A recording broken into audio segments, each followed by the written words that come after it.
Sore itu, Nadia dan temannya Arga sedang bosan di sebuah departemen store tua di tengah kota. Gedung itu aneh.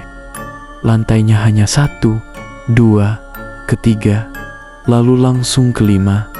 Tidak pernah ada lantai 4. Alasannya, katanya angka 4 dianggap sial. Hujan turun deras di luar. Mereka terjebak. Iseng, Arga membuka sebuah artikel dari internet. Kalau kamu tekan angka 63 kali di lift paling ujung, dekat toko tutup bernama Coupe de Blanc, kamu bisa sampai ke lantai 4. Nadia tertawa. Gedung ini nggak punya lantai 4. Tapi rasa penasaran lebih kuat dari rasa takut. Mereka berjalan ke ujung koridor. Lampu di sana lebih redup. Toko Coupe de Blanc benar-benar tutup. Rolling door-nya berkarat. Di sampingnya ada lift tua dengan stiker kecil bertuliskan non-human only.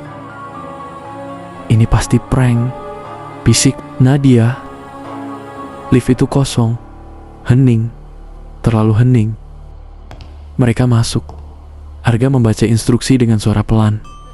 Tekan angka 63 kali. Terakhir tahan sampai pintu tertutup. Nadia menekan tombolnya. Sekali, 2 kali, 3 kali, dan menahan. Pintu tertutup perlahan. Lift terasa naik.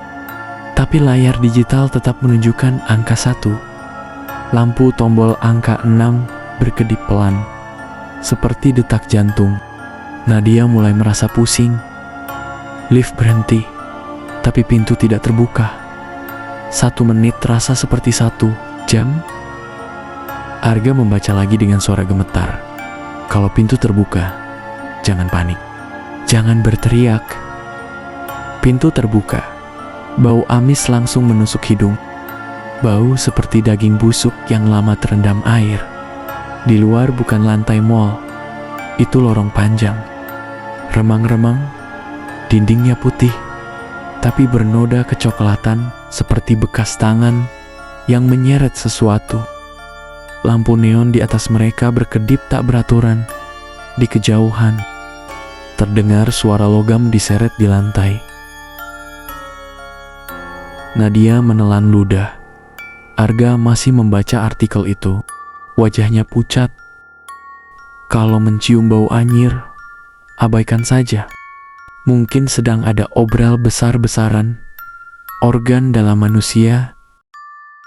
Tiba-tiba, dari ujung lorong, muncul sosok tinggi kurus.